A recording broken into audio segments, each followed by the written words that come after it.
other one I put out this morning was I put out the quote of the day. I kind of share it to you right here if you guys didn't see it on social media. But it says leverage is needed in Forex, but if you're complaining over getting 100 to 1 versus 30 to 1, it's obvious that you don't plan on using it the right way. If that's the case, the only thing that extra leverage will do is cause you to blow your account quicker. And the quote said the biggest fallacy of any retail trader investor is that leverage is your friend. It's not, it's your worst nightmare. And this has gotten somewhat of an interesting response as well, where again, it's not a bad response, but I think it's a chance where people maybe weren't educated and maybe they are educated now, where a lot of people were assuming that like just because you have leverage, you have to spend it all, right? How many of you guys are familiar with, is anyone not familiar with what leverage is? It's basically, it's the loan that your broker gives you to have the ability to trade the Forex market, right? You can't trade Forex without leverage unless you are a super billionaire, right? So it's basically the loan that says, hey, for every dollar you invest, Gav, I'm going to give you, it's going to be worth $100, right? So it allows you to actually execute trades in the market, right? Unlike the stock market, right? Where if a stock is $20, right? And you have $20, you can buy it. Currency is a little bit different, right? We're not able to buy those positions with kind of our natural money. So leverage is that. So the more leverage you have, basically the bigger position sizes you can trade, right? Basically the more money you can flood into the market, right? So obviously if you have 30 to 1, right? You can trade less, a smaller position size, a smaller maximum position size than someone that has 100 to 1, right? Does that make sense? Trader A, if Raymond has 100 to 1 and Gav has 30 to 1, Raymond has the ability to trade a much larger position size or to have more trades on at once than Gav, right? Give me a yes if that makes sense. Right? Now, here's the thing. And this is what people don't think, is people see that side. People say, wait a minute, and this is why I got into Forex too. Wait a minute, I can trade more with less money because of this leverage, right? The main reason I made the switch from the stock market to the Forex market is because when I started getting serious about trading and wanting to make it kind of a full-time gig, right? I didn't have enough money to make a lot of money quick enough in the stock market, right? The stock market, again, it's dollar per dollar. I think there are some leveraged accounts now, whatever like that. But back when I traded, it was dollar for dollar. I didn't have enough money to invest enough to kind of make a consistent profit. So I went to penny stocks for a little bit because it's cheaper. That was a horrible experience. I should never have done that. It was stupid. And then I went to Forex because Forex was leveraged. So it was the ability to take the same money that I was using to invest in the stock market, but essentially do more with it because it was leveraged. Again, essentially I was taking my money, the bank or the broker was giving me a loan so that I can trade more. So I'm like, okay, back then it was 100 to 1 leverage, I think in the US. I'm like, okay, so I can trade a massive amount. I can trade these massive position sizes. Of course, I'm going to be super good because that's what every newer trader thinks. And I'll make a lot of money. And I thought that with the similar mindset to some of the responses I'm getting right now on Twitter, I thought that with no sense of what? No sense of what? What kind of puts a reality check on leverage?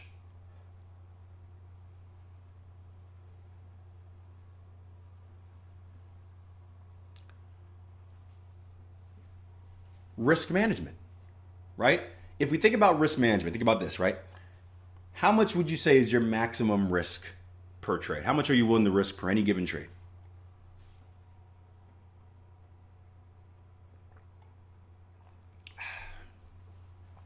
Andrew says 1%.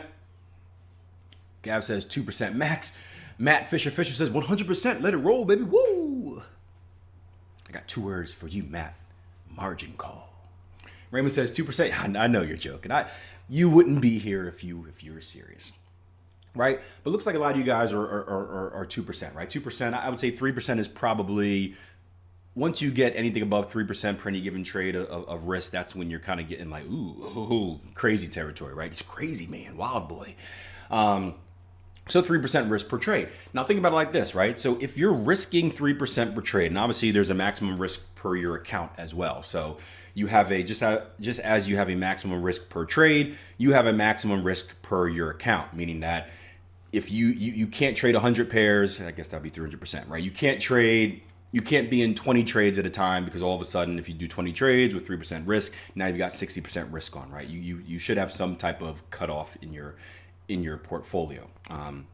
So if your maximum risk is let's say 2% per trade, do you ever need to use a full 100 to 1 margin? No, right? And the difference between going from 100 to 1 to 50 to 1 doesn't make any type of difference, because you're never using that much of your margin in the first place. Does that make sense? So for professional traders, for serious traders that have worked on or have the skill and use risk management, all that leverage, that difference in leverage doesn't make a difference, because you're never using it. Now, who do you think the people that are using it are?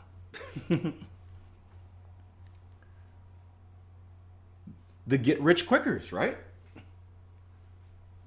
The people like me, when I just explained my first kind of experience in the traders, right? New traders that are gambling. And this is why you see the stories, right? You see these crazy stories of people making what?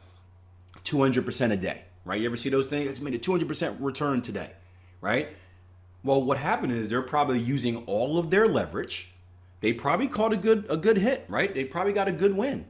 And because they're leveraging, they're using so much of their margin, they're using so much leverage, that big win produced a big result, right? So they're not necessarily lying when they said they had a 200% day.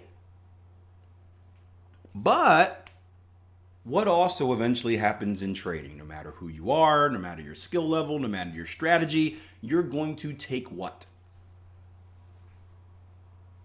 You're going to take losses. You're going to take drawdown. And when you are fully exposed like that, because you need to be fully exposed to create that massive 200% a day return, when you are fully exposed and things go the opposite way, what happens? You blow everything. And then you're out the game. And that's why you see so many of these people. You see them for stretches, maybe it's like a week or a month, and then they go silent because they've lost everything. Why? Because it's good when you're winning and you're using all this leverage, but because they don't have any risk management, they don't have any type of position sizing strategy, there's no protection on the back end. And the fall is a lot harder than the initial leap. So let me see. I just got a few more things. I think the guy disagrees with me. He says, well, you're the expert. But I got one comment from a guy on Twitter. He says, too much leverage is the quickest way to kill your account.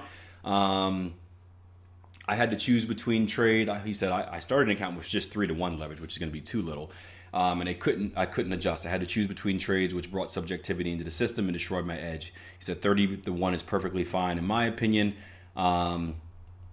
There was another one. This was a guy said, there are many people that don't have more than 100 or 200 without leverage. They will never be able to trade. Risk should be managed, but also expectation. So, and that's an interesting comment. He said there are many people that don't have more than 100 or 200. I'm assuming dollars we're talking about, and they will never be able to trade. So I guess the impression that's being made is because they only have 100 and 200 dollars, right? They need that massive leverage in order to be in the game. Now, what do you guys think about that?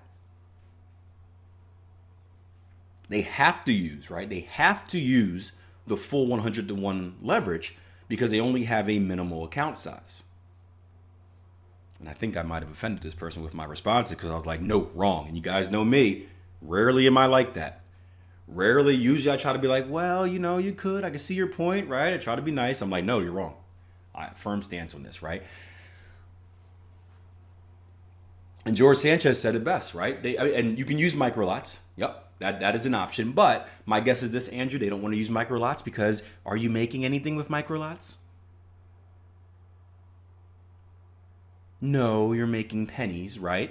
Even though that's not the point. It's all about return on investment, right? If you can make a good ROI, right? If you can make a 50% return with micro lots, you can make a 50% return with mini lots, you can make a 50% return with standard lots, right? So they should be focusing on the percentage and not the actual dollar figure, but most people don't do that.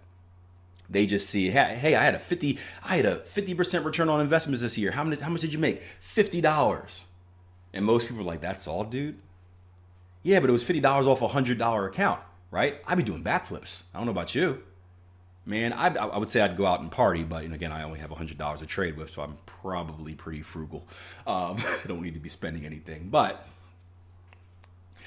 I'd be doing backflips if I had a $100 account and I made $50, right? Because it's not about the dollar figure, it's about the percentage. And I've talked about this in many of my podcasts, right? Making money is the easy part. Again, maybe a little bit harder in this COVID era, but in general, making money is the easy part, right? In fact, even in this COVID era, you can make more money. There are a lot of places hiring. People just don't want to work. But that's the easy part, right? Grow your account, take out a loan, right? Many ways to do it. But they're thinking about the dollar figure, right? But this is an example of a poor mindset where it's like, because I have a little bit of money, I have to be more risky. Because I have a little bit of money, I have to be more risky in order to make big money. And the truth is, you're not going to make any money off a $100 or $200 account anyway, right? I don't even think it's worth trading. I don't think you should be trading with a $100 or $200 account. There's zero point in doing so. I think you should save it. You should learn, or, it may seem biased right here, but take that $200, invest in a training course, invest in a book, invest in your education, and continue to save while you learn. Because there's just zero point of doing it. You might as well do something that's going to put you on the right track, bigger picture. But if you are trading with $100 and $200, it doesn't mean that you should risk more. You're just going to go broke quicker. But that's the mindset people have. That's the mindset people have. I would do like Andrew said. I would trade micro lots. I would just focus on the process, continue to save and build my skill. But the mindset is, how can I make the most money as quickly as possible? And unfortunately, when people have that mindset and they venture out on that path of making as much money as quickly as possible, the exact opposite happens. They go broke even quicker. And then they're out the game.